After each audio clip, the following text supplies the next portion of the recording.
Hello, my name is Brian. This is Football Manager 22, and we're back in Salisbury. Here, looking at our club vision screen.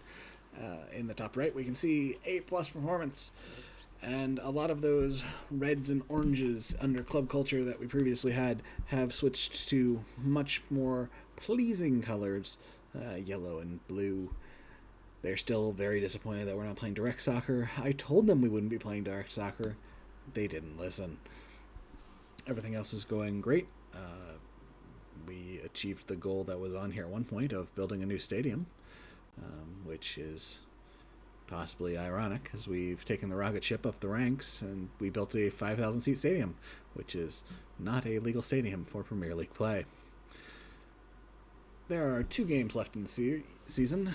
We are currently on top of the Skybet Championship with 90 points. West Brom and Nottingham Forest both trail with 86. That means there are a sea of complicated possibilities, kind of, sort of, for the promotion spots for us. But the simplest one is win and we're in. You know, West Brom, Nottingham Forest lose, then we're probably in, even with a loss or a draw. Yeah, just win. Handle our own business. Don't leave it up to somebody else. We were supposed to fight bravely against relegation. This is so accurate in assessing how well we do. We didn't always hold the top position. In fact, in the middle of February here, us and Barnsley played a game of no, I don't want it. No, I don't want it. I believe that was, yes, this lost to Hull and then this lost to Wimbledon. But at the same time, Barnsley was doing the exact same thing. Just kind of no one's really run away with it. After this loss to Millwall, we've really turned things around. 3 straight wins there. Then a draw to Nottingham Forest, 2 straight wins. A draw to West Brom. Those are the 2 teams we are have to worry about in terms of our automatic promotion places. And we are just off of a win against a poor Sheffield United team. Which leaves us to our next game, our last home game of the year, of forever perhaps, in Salisbury Stadium, against 17th place Shrewsbury, so we should be heavy favorites. It is drizzly 57 degrees. Yeah, so, yeah, of course Monarch starts. Win and we're champions. Sounds great. McNally, Limbombe, Crook up top, Ingleson, Doyle, McLean in the middle, Fradley, John, Cumming, Brimble in the back, Sinisalo minding the sticks. Lots of green, even less players here listed, as we had 2 of our players who were on month-to-month contracts come and complain about playing time, and one of them was willing to allegedly accept. Come on, boys, let's party with the title.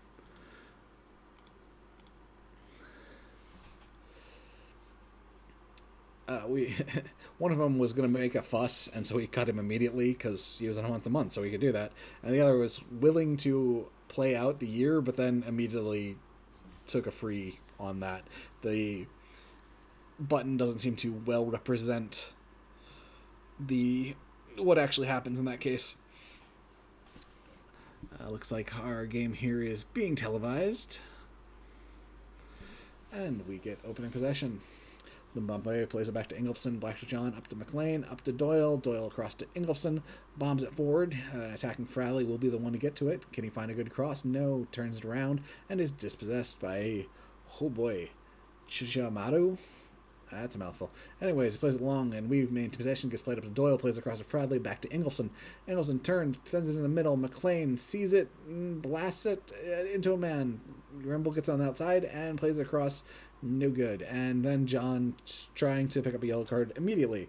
Luckily, it doesn't appear he will be given it, but yeah. So this is actually the second video I've recorded. The first one won't see the light of day because it was the win over Sheffield United, but since that didn't clinch us anything, it'll just go in the bin, and hopefully this will be the game we are broadcasting. Doyle tried to play it across, no luck. Brimble back to McLean. Back to Cumming. Cumming will bomb it forward to Brimble. Brimble's going to look for the cross. Finds a cross. Ingolson on the backside, but too far away. Not very accurate. Nothing. In terms of how the team will be going forward, obviously we have to deal with the potential loanees going away. Limbombe plays it to Doyle. Crook plays it all the way forward to McNally. Just like him to be cutting in a little more. Pivots, plays it to Fradley. Looks for a cross. Completely fails. Does manage to get on back on the blocked ball and plays it across to McLean. McLean back to John. John's going to play to Cumming. Cumming will play back to John. John will look and briefly be dispossessed before playing back to Cumming to McLean. Happy Brian triangle up to McNally is finally treated enough to get the ball. Then to Fradley, back to Ingolson, who plays it over to Limbombe, back to a surging Doyle. Doyle with opportunity. 16th goal of the year for Kamari Doyle from that attacking center mid spot. The team has been very well balanced this year. Limbombe up top has put in 20 some odd goals, I think around 24, 25. But as you can see, Doyle has about 16, and McNally, cutting in from that left wing, also has about 14, maybe 15. So it's been an overall team effort. Anyways, loans. So we're going to have to replace Limbombe up top, potentially. Leeds is... There are 4 teams in the Premier League, all within 1 point, like 35, 35, 36, 36 points. Limbombe takes a chance, covered by Stevens. For 3 teams going down. So Leeds is currently one of the 35s, but there's still a couple games to play, so they could bail themselves out. They could also get relegated. Either way, I'm not sure how that would affect... certainly them being our senior affiliate would be done, but how it would affect their players they could loan out. Certainly they would be looking for a fee for Limbombe. Wouldn't give them to me for free, probably.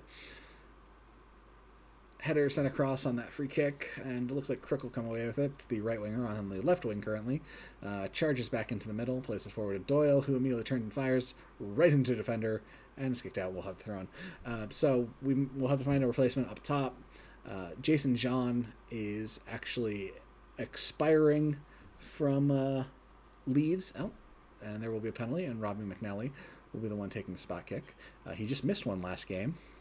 So hopefully he can, actually put it in the net. Ooh, cheeky, just drives it straight back at the keeper. That's good for his 18th of the year. There we go. 2-0 lead. Feeling very comfortable at home against a lower positioned team. Anyway, so Jason John will not be coming back, despite as good as he's been. That'll keep things interesting, as their goal is disallowed for being offside, because it is in fact Pert Harris there right near the edge who gets in the way. Should not have touched that, buddy. So John actually has already signed a deal for next year with Watford, fellow championship side. It looks like they'll probably be staying in the championship. In terms of play quality, it's a good signing for Watford. He's a very good player. And in terms of personality, he is a massive pain in the ass. He is, in terms of keeping him happy. As you can see, if you look at the bottom of the screen right now, everyone else neutral to happy, and he's a big old frowny face. And it basically is the entire time. He still plays well despite that. Not so much today, but McLean will take the free kick for us. Plays to Cumming and into Doyle. Headed in. I'm not seeing a flag raised on the far side. And I'll gladly take a 3-0 goal lead. Kamari Doyle showing out. Been a big part of our rise. Good stuff. Cumming will get an assist. A bit of a rarity for the big man. I'm sure he'll be happy. And then the real situation will be at fullback, wingback, where Fradley, our left back, is on a loanee, and so we'll have to either loan him back in or find someone else to fill that spot. His backup, Bradbury, is expiring, and I don't think he's worth... He doesn't have significant potential at this point, and I don't think he's a good enough player to sign just as the starter, or worth developing as a backup. So I'm going to let him expire. And at right back is Gary Brimble. He's in the same boat as Bradbury. Good player, championship level player for me. Whether the AI would probably squander him at this level, but he'd probably find a home at League One. But he wants a new contract with a year remaining on his deal after this one, and I think I can sell him for probably about $1 million, maybe more. So, well, there goes the clean sheet. Jerry Yates with his 16th of the year. It's all right. Still 2-goal lead. How does this happen? Rosa plays it back, and then just no one catches the surging man. What is their formation? Okay, they are playing a 4-2-3-1.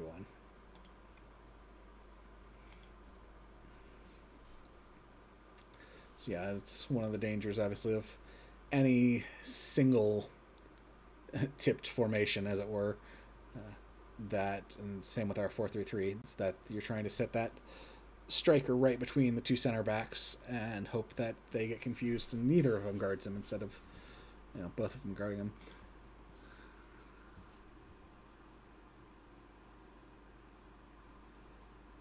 All right, boys, let's keep the momentum going. Don't let up.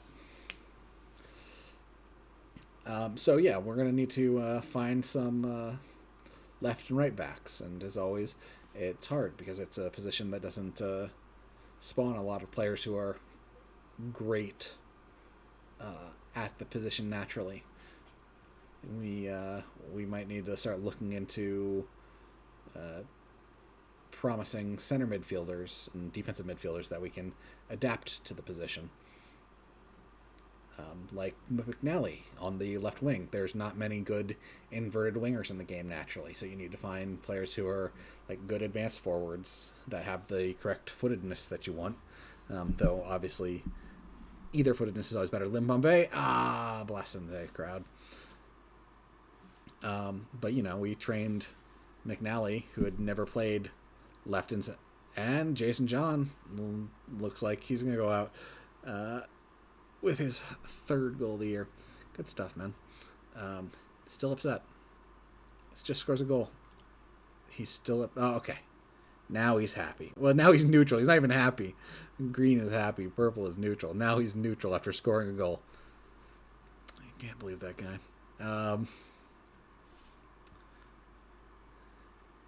So yeah, there's the age-old question: will we be renting the stadium from Bournemouth or Southampton next year? Because again, our beautiful new 5,000 seater here, which does have the ability to be expanded, but only up to about 9,000 and change, and it needs to hold at least 12.5K to be a legal Premier League stadium. So this is what they get for building a stadium and not naming it after me, for leading them up here. Just Salisbury Stadium. They're going to have to build a new stadium. Hopefully by that time, they'll be naming it after me. 69th minute, time for the substitution game. Yeah, Ingolfsson. Nope, definitely taking him off. Bring in Billy Bell. He's the guy who we bring in when we need to switch out Doyle or Ingolfsson usually. What else? Who else is tiring? Brimble. We have options. Let's go ahead and bring in Slaughter for him, but then we're going to swip. Words have lost all meaning. Cool. We're going to exchange McLean to move him out to right back and move Slaughter into defensive midfield. And then other choice is to then bring in Bradbury at the left wing and move Bradley over to the right as it is part of his position set, and then change the right positioning to an inverted wing back. We'll leave things as is.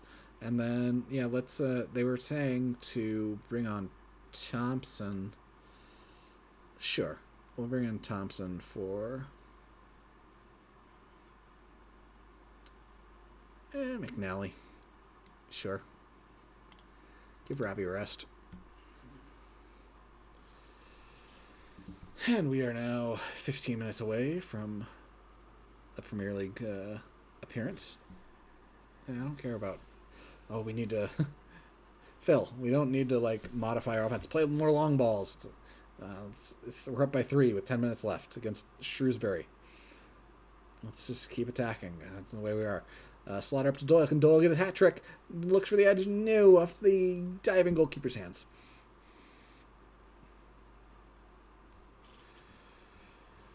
McLean will take a look and places it coming. Unfortunately saved by the goalkeeper. So yeah, I currently have my scouts going over Serbia and the best teams in Serbia in particular.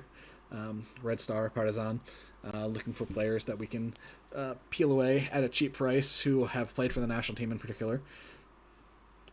And we are also scouting all of the players from Fulham, Leeds, Brentford, and Swansea who are not on youth contracts but are making less than 800,000, and so we can check if they have any release clauses for getting relegated in particular, where we might be able to grab them up to fill out our roster that we may need to. Let's show us. Beautiful, boys, beautiful. Where's our celebration? We just won the league. We don't.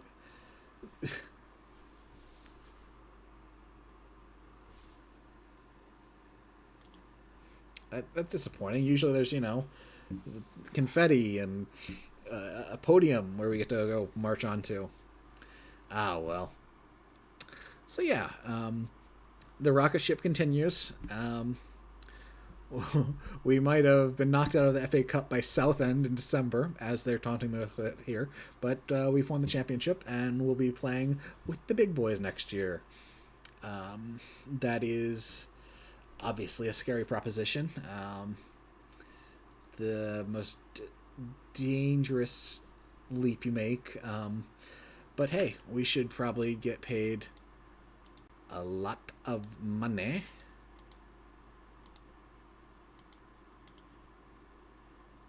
Yeah. Have transfer budget of 33.82, payroll of 22.6. Yeah. So good stuff. Let's praise Boyle for his amazing performance. 2 goals. So we're going to have to figure out how to spend all that money. Hopefully our reputation jumps up enough that we are actually willing to have players come and sign with us. We'll see how that goes. I will definitely try to get a video out, maybe just discussing transfer stuff for the summer in a couple days, but I can't guarantee it. Thank you so much for joining me. Please like, subscribe, leave any comments here or there that you might have. I'd love to chat. Thanks for joining me, and see you soon. Bye.